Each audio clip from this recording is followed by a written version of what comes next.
Hello and welcome to the Art Etc. podcast. This is Ritu Agarwal and this episode is part of a curated series, Art and its New Age Applications, in which we are going to talk about the rise of NFT artworks, especially in the Indian context. Suddenly everyone seems to be talking about crypto, blockchains and NFT in art.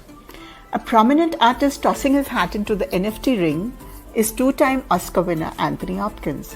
The Hollywood star appears in Zero Contact, a movie shot mostly on Zoom and the first film released on Viewell, the world's debut NFT viewing platform. Joining me in the conversation is the multifaceted Saurav Keshan. Saurav is a seasoned entrepreneur and marketer with over a decade of experience in building brands. He has worked with the best in the world and helped them craft winning strategies. Currently, he is working on a blockchain project which is exploring various dimensions of this hot and upcoming sector. As a first step, Saurav and his passionate team are working on building the Rare India Art project. The project is slated to leverage NFTs to spread dying and hidden Indian art in an overseas market. Welcome, Saurav. That tech entrepreneur just sold his tweet for $1 million. What? Have you heard that? And a lot of other news about artists are selling their art for millions of dollars online using NFTs. Biggest auction houses like Christie's coming together and being part of this new technological revolution where NFTs, blockchain are facilitating exchanges of art in the way never possible or heard of before. A lot of us are curious, confused, excited about all that is happening. I'm Saurav Keshan and I'm coming together to speak about NFTs with Art Etc. in their amazing new initiative where they are introducing people to the new era of art and all the changes that are coming along with it. Looking forward to sharing something worth value with you guys. Thank you. So it's great to have with us today Saurav. Hi Saurav, welcome to this podcast. Hi Ritu, thank you. I'm glad to be here. So Saurav, let me straight off the bat ask you, what is NFT? I can Google it and I found it's non-fungible token, but it's still Greek to me. So can you share with us in the simplest way, what is NFT and what is NFT art? This is exactly how I felt the first time I came across the term non-fungible tokens. It's just so mysterious and you go on looking what fungible really means in your mind and come back to really realize that you don't know much about it still. So I'll just make it simple. Non-fungible tokens basically more or less mean, that they're unique and they can't be replaced with something else. So for example, if you have a rupee that's fungible, you can trade a rupee for another rupee and you'll have exactly the same thing. But on the other side, a one-of-a-kind art piece, it's non-fungible. If you trade it for a different art piece, you will have something completely different. So non-fungible tokens essentially can really be anything digital. They can be drawings, they can be music, they can be your tweet downloaded and turned into a sellable NFT. But a lot of excitement is around the technology to sell digital art. So specifically, NFTs are being linked to art a lot nowadays. So pretty much that's about what NFTs are. So let me ask you your personal journey into the space. What excited you about it and drew you to get seriously involved? You are a digital marketer. You have dabbled in various digital spaces and you are passionate about the entire digital environment. But what excited you to get involved in NFT and NFT art in particular? So, I've always been very curious about new technologies, about NFTs and the entire blockchain world. I was browsing the internet and I came across this Who Shot Andy Warhol piece. And it just sounded sort of mysterious to me. I started looking. So Andy was an American artist and filmmaker. He was also an initiator and leading exponent of the pop art movement in the 60s. He's also that guy who started dabbling with digital art as early as 1980s in his own way, So I came across this entire piece, an NFT piece, which is called Who Shot Andy Warhol. And, this guy, this American guy, Steve, he was one of these days going out on the streets and he was just roaming around. and he found an open garbage bag. I found it to be a very interesting story, actually. So he found an open garbage bag, and there were some photos kept in the bag. They were prints, and he was a passionate collector of art, graffitis, all sort of things. So intuitively he started just checking it out, and he noticed that those were pictures of Andy Warhol, and a lot of people, a lot of art enthusiasts, lovers, they really, really look up to him, and he got really excited, and he picked up those pieces because he could not find anyone who was there to claim them. And he started he held on to those pictures, and he kept them with himself for a long time. Only recently, when the onset of blockchain and the entire NFT technology sort of happened, that is when he thought, why shouldn't I invest and leverage some of these technologies to find who actually is the owner of these prints. And he listed these prints onto NFT auction market, and he called it "Who Shot Andy Warhol?" That I want to find the photographer behind these pictures. And it went on to become a sensation, like a lot more stories that you must have heard recently about NFTs. And that really kind of, I don't know, it really struck a chord with me. I became very curious, and I started thinking that a physical picture then sort of digitalized, and it became such a rage, and everybody was talking about it. And I really thought that there's so much that can be done. And I don't know if a lot of people are aware, but there's a lot of use case based conversation which is happening in the world of blockchain, NFTs, crypto. So the whole idea is to find more and more use cases of using the existing technology or existing method, like NFTs, for example. So I started thinking as to how I can use this entire phenomena for my interests, and kind of exploring the whole technology. So that was the first time I got really interested, and then I was hooked since then. So share with us your latest project, Rare Art India project, and what does it aim to achieve? So Rare Art India project basically is something that a group of us thought about after we all connected through NFTs and for the interest of blockchains, So the Rare Art India project is a diverse range of Indian paintings that we want to take to the world.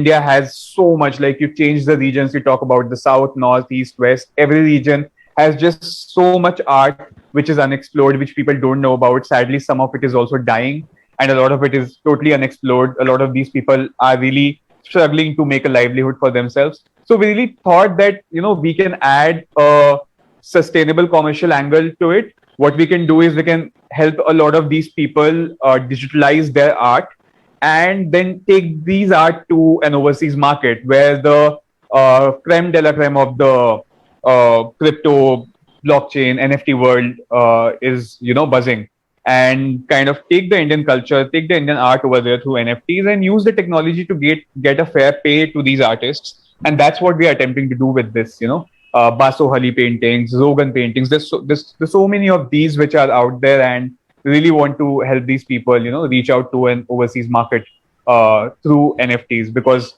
ultimately that technology allows a digital transfer of art like nothing else before. So what does NFT mean for the artists? So for an artist, artists can reach to a wide audience directly and establish a direct connection with them. There are a lot of intermediaries in the physical art world. The whole concept of blockchain, the decentralized exchanges that we're talking about, the decentralization of power that we're talking about through blockchains and NFTs is about cutting a lot of these intermediaries and giving direct access where the two forces of demand and supply are meeting each other. So what this means for artists is that they can really go out and be part of a buzzing new community which is boiling with great ideas, and they can also make their art reach wide and far, in the global market. And they can also experiment a lot, because if you spend some time going through some of these platforms, you will see a lot of innovative art, a lot of amazing ideas, concepts coming to life that I don't think people were ever thinking before. But now that the onset of NFTs is happening and a lot of inspiration is coming out, people are artists are experimenting with that, So that is a great opportunity for the artists. They can, log on to one of the NFT marketplaces and upload a file. And this process is called minting for an NFT, but they can just do that and suddenly they are part of this, NFT world that we're talking about. So does it hold any true value? That is one big concern area for the uninitiated and the uneducated in this whole space. See, value is perception, right? The last decade sort of tells us that every physical product has had a digital manifestation. On lighter note, even if you talk about a dustbin, that became a recycle bin on a computer, right? And it was like it is just so amazing how all these things have become a useful article for us. So the same way NFTs do hold true value, because NFTs are being treated as collectibles because of their uniqueness, and that makes them valuable just like physical art. Other than what interests you about the art piece that you're buying, the value, the intrinsic emotion, the feeling, whatever you're buying it for, you're also purchasing kind of a barcode, almost like a certificate of authenticity that serves as a proof that a certain version of something is uniquely yours. And that is the whole catch about NFTs.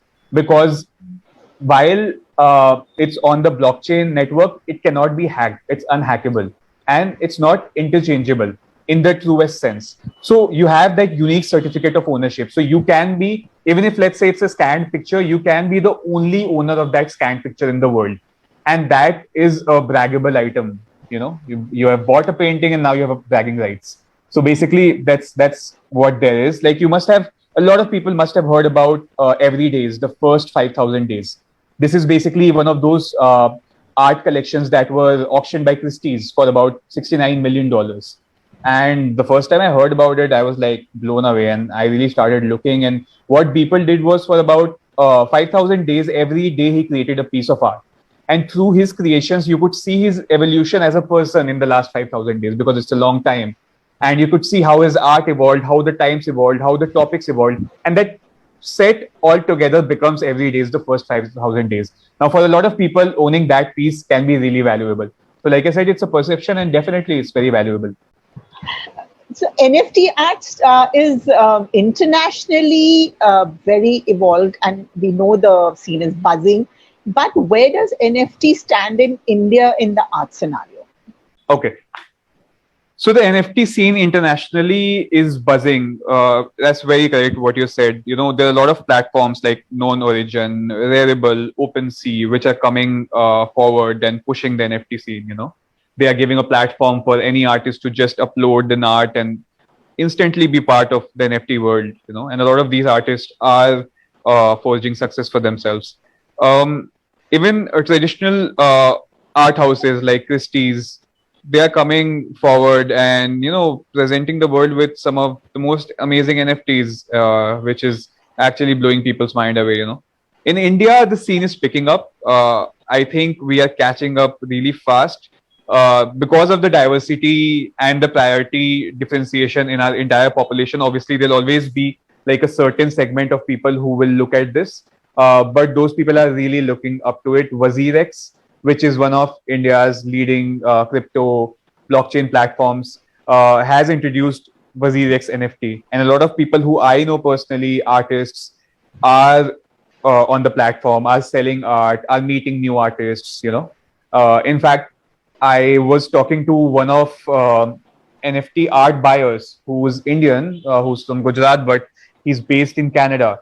And I was asking him that, why is he so interested in the Indian NFT scene and what's in there for him. And he just told me that, Saurav, I bought so much of physical art and I can't store it anymore in my house, And I look at these art pieces which Indians are creating, and that just makes me feel so proud that we're catching up to this technology. Because if I think half a decade back, I would have never thought that Indians would become so interested in this. But Indians can't be underestimated anymore, right? We are really catching up to every new trend. So the same stands true for NFT as well.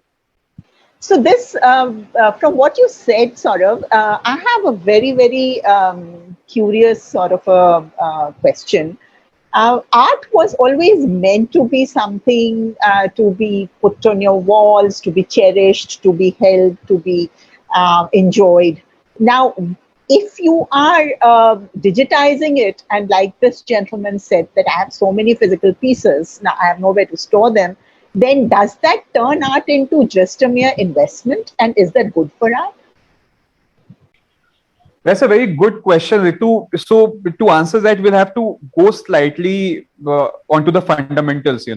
Like you said, that physical art is the whole beauty about art is being able to feel it and kind of hold it and the emotion attached to it. But what is happening is that in the last decade, we are seeing a certain shift in people's behaviors. People are very digitally tuned. They are on their smartphones, they're on their laptops, and they're spending a lot of their time on these. I will, for the sake of our discussion, call these real estates. They're spending a lot of their time on these real estates. And just like in the physical world, when you spend a lot of time in your house, you want to buy art for your house, you want to buy art for you want to buy gifts for people offline. The same way it's happening online. People are buying art in their online virtual world.